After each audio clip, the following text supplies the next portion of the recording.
بسم اللہ الرحمن الرحیم ادعوہم لآبائہم صدق اللہ العظیم۔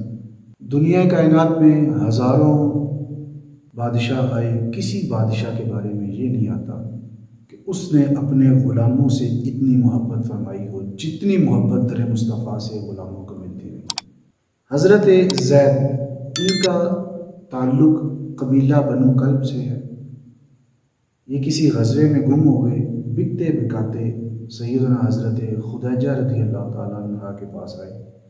جب آپ کا نکاح نبی پاک صلی اللہ تعالیٰ علیہ وآلہ وسلم سے ہوا تو تحفے میں ان کو دے دیا۔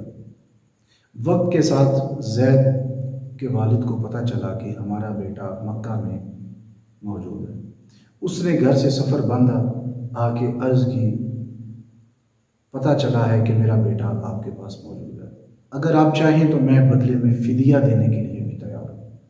تو حضور علیہ الصلوۃ والسلام نے فرمایا کہ یہ میں آپ کے بیٹے زید پر چھوڑتا ہوں، اگر وہ اپنی خوشی سے جانا چاہے تو میں بغیر فدیے کے آپ کے ساتھ بھیج دوں گا، اگر وہ نہ جانا چاہے تو وہ اس کی مرضی ہے۔ بلایا گیا، باپ نے دل میں یہ گمان کیا بیٹا ہے میرا، عرصے کے بعد ملاقات ہو رہی ہے، اور جب میں اسے حال بتاؤں گا کہ وہ گلیاں تمہارا انتظار کر رہی ہیں، تمہاری بوڑھی ماں تمہارا انتظار کر رہی ہے، تمہارا قبیلہ، تمہارا خاندان تمہارے انتظار میں کھڑا ہے، تو میں جب یہ سارا واقعہ سامنے رکھوں گا تو میرا بیٹا میرے ساتھ چل پڑے گا۔ یہ دل میں گمان تھا، یہ خیال تھا۔ اس خیال سے کہا ٹھیک ہے، میرے لیے قابل احترام جو آپ نے فرمایا۔ زید کو بلایا گیا، پوچھا گیا کہ کیا رائے ہے۔ پہلے تو باپ بیٹے دونوں آپس میں ملے، بعد ازاں زید کے والد حارثہ نے کہا کہ اے بیٹا، تمہاری ماں انتظار کر رہی ہے، چلو میرے ساتھ گھر چلتے ہیں۔ تو حضرت زید نے آگے سے عرض کی، ابا جان کبھی دل چاہے تو ملنے آ جایا کرو، میں ماں باپ قربان کر سکتا ہوں، میں سب کچھ چھوڑ سکتا ہوں، قبیلہ چھوڑ سکتا ہوں، کنبہ چھوڑ سکتا ہوں، اپنا علاقہ چھوڑ سکتا ہوں، لیکن در مصطفیٰ نہیں چھوڑ سکتا۔ کیونکہ یہاں سے محبت اتنی ملی۔ پھر اس کے بعد رسول پاک صلی اللہ تعالیٰ علیہ وآلہ وسلم نے حضرت زید کے بارے میں یوں فرمایا کہ یہ میرا بیٹا ہے، اور پھر عرب میں زید بن محمد کے نام سے مشہور ہو گئے۔ لیکن اللہ رب العزت نے قرآن نازل فرمایا ادعوہم لآبائہم، کہ اپنے باپوں کے نام سے پکارا جائے، ہوا اقسط عند اللہ، یہی اللہ کے نزدیک انصاف ہے۔ تو جب یہ اللہ رب العزت نے سورہ احزاب نے آیت کا نزول فرما دیا تو اس کے بعد پھر حضور علیہ الصلوۃ والسلام نے فرمایا کہ زید کو ان کے اصل باپ یعنی حارثہ کے نام سے ہی پکارا جائے، تو اس کے بعد ان کے باپ کے نام کے ساتھ ان کو پکارا جانے لگا۔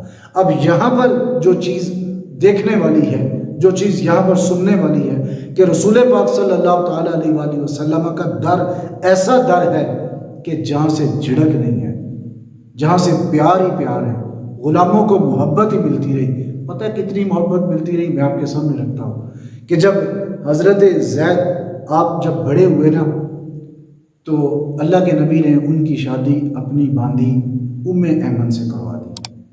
جب شادی ہوئی تو ان سے پھر بیٹا پیدا ہوا جن کا نام اسامہ، اور جو مشہور بھی ہے حضرت اسامہ بن زید کے نام سے۔ اور تاریخ کی کتابوں میں آتا ہے کہ حضرت زید کے بیٹے اسامہ بن زید کو حضور علیہ الصلوۃ والسلام اپنے کندھوں پہ اٹھایا کرتے تھے، پیار فرمایا کرتے تھے۔ یہ تو غلام کا بیٹا ہے۔ دنیا میں کوئی مثال ایسی لا کے دکھاؤ کہ کسی آقا نے اپنے غلام کے بیٹے کو کندھوں پہ بٹھا کے اسے کھلایا ہو اور اس سے شفقت فرمائی ہو، کہیں سے کوئی مثال نہیں ملتی۔ اگر مثال ملے گی تو میرے آپ کے آقا و مولا حضور علیہ الصلوۃ والسلام کی ہی مثال ملے گی۔ یہ آپ کا در ہے کہ جہاں سے غلاموں کو بھی محبت ملتی ہے، اپنے تو اپنے بیگانوں کو بھی پیار ملتا ہے۔ تو پھر آؤ نا در مصطفیٰ پر چلتے ہیں، وہیں سے خیرات لیتے ہیں۔ اللہ رب العزت سے دعا ہے کہ اللہ رب العزت ہمیں حضور علیہ الصلوۃ والسلام سے والہانہ